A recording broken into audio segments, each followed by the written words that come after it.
आरो जाथिया खौसे जायोबा जेखुनु बुस्थुखौनो मोननो हागोन आरो जेखौबो मावनो हागोन बे सम्भब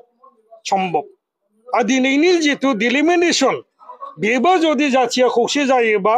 असम्भब होननाय जेबो गैया बेवहाय बेबो जाफुंसारगोन इलेक्शन कमिशननि जिथु ड्राफ्ट रिलिज रिडिलिमिटेसननि बिनि सायाव आबसुआ बर'नि गासै गौथुमफोर बेखौ लिंदोंमोन बेजों लोगोसे पलिटिकेल नन पलिटिकेल आरो जों बिपिएफ हिसाबै दिनै बेवहाय हाग्राबानि जानानै रिप्रेजेन्ट खालामफैदों खारन जोंनि आफादगिरि आरो नेहाथारि गासै कमिटियानो माने दिल्लीयाव दिनै इलेक्शन कमिशननो दिनै मेम'रेन्डाम गथायगोन गतिके पार्टिनि जानानै आफादगिरिया जोंखौ बे सावरायनायाव दैथायहरदों आरो एबसुआ जेला एबसुनि खावलायनायखौ मोनदों बे लोगो लोगोनो पार्टिया बेखौ गुरुत्त' होखारै लादों आरो बेखौ दिनै आरो आबसुनि सावरायनायाव जिखिनि आफादफोरा बेवहाय बाहागो लाबाय बुंनो थांबा बियो जोबोद बाख्नायथाव खारन दिनै बियो मोनसे उदाहरन आंनि लाइफआव नुबोआखै जे बर'नि संगठनफोरखौ मालाबाबो खौसे जानाय बेफोरबायदि नुबोफेराखै गतिके आङो गिबियावनो प्रथमाव आङो बिपिएफनि बा हाग्रामा महिलारिनि जानानै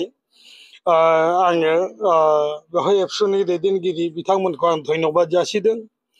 आरो आसा खालामदों जों निस्सय एबसुनि नेतृत्वआव आरो दिनैनि जिथु संकट अबस्था बेयाव खौसे जागोन खारन राजनितिनि सायाव बारनानै जों बेखौ सिन्था खालामनांगोन खोथाया जाहैबाय जोंनि सांबिधानिक सुरक्षा आरो जोंनि जिथु सांबिधानिक अधिकार बेजों बेयो लोब्बा दं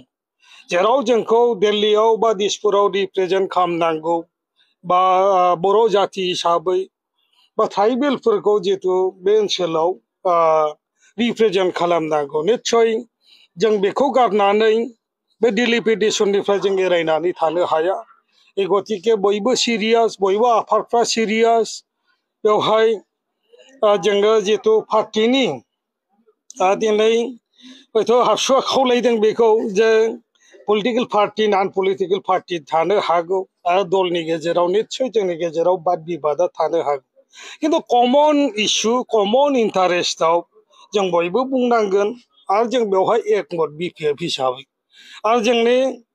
आफादगिरिया बेखौनो थिनहरदों जे बिटिसि ओनसोलखौ लानानै बे मोननै लकसभा आरो बिधान सभा सेगमेन्टआ दाजानांगौ आरो बेवहाय सांबिधानिक भाबै जिथु जोंनो अधिकार होनाय दं आरो बिनि अनगायै जिथु बिटिसि सुक्तिनि दफा बेबायदिनो बियो दाजानांगौ खारन बियो जिथु सिक्स सिडिउलनि मर्यादाखौ लाखिनानै जाहाथे इलेक्शन कमिशना बेखौ दायो जोंनि दाबिया जाहैबाय बियो आरो एबसुनि नेतृत्वआवनो जाहाथे गासैबो आफादफोरखौ लानानै मोनसे क'अर्डिनेशन कमिटि दायो खारन एबसु नङाबा रावबो जातिखौ खौसे दैदेनलांनो हानाय नङा आरो बे बयबो मिथिगौ बयबो बर' रायजोआ मिथिगौ गतिके रावहाबो जातिनि प्रति बयहाबो अननाय दं बयबो सिरियास दिनैनि दिनाव सोरबा खम बारा अनो मोजां मोनो बिदि नङा बयनावबो जातिनि थै दं जातिनि थाखायनो बयबो नांदों आरो दिनै बयबो बे दिनैनि सावरायमेलाव बाहागो लादों गतिके जों आसा खालामगोन जे एबसुआ बेखौ सक्तिशालि भाबै माने रल प्ले खालामगोन आरो बिथांमोननि दैदेननायाव जोंनि आसाया निस्सय जाफुंजोबा जानो हागौ किन्तु आसाम गभर्नमेन्टखौ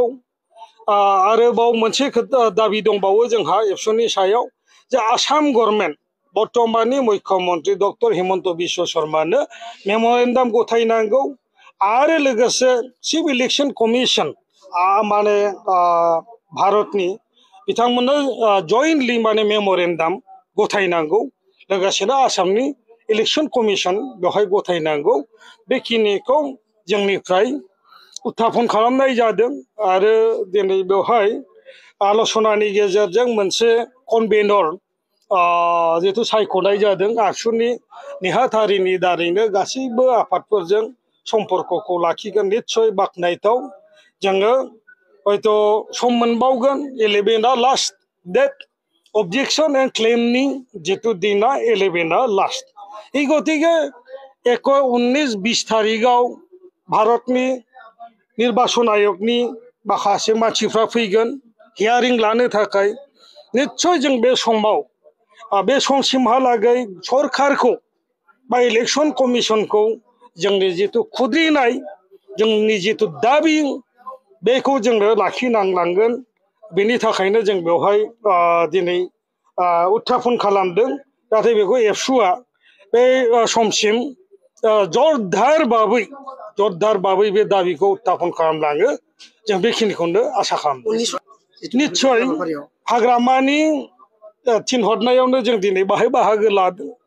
आरो एबसुनि जितु दिनैनि जितु सिद्धान्त आरो बियो ग्रहणजय्य जादों आरो बेखौ एबसुआ माने नेतृत्व लानांगौ दाबिया बेबो मोनसे दङ बिटिसि गभर्नमेन्टआ जाहाथे जिहेतु लकेल गभर्नमेन्ट जोंनि काउन्सिल गभर्नमेन्टआ बेखौ बिरोधि आरो रुलिं मोननैबो ज' जानानै मोनसे जाहाथे काउन्सिलनिफ्राय केबिनेट आरो माने एसेम्बलि मोनसे डिसिसन जाहाथे आसाम गभर्नमेन्टनो इलेक्शन कमिशननो बिथांमोनाबो राजनैतिक भाबै आरो बिनि जितु सासक हिसाबै बिथांमोनाबो होनांगौ बे जोंनि दाबि दं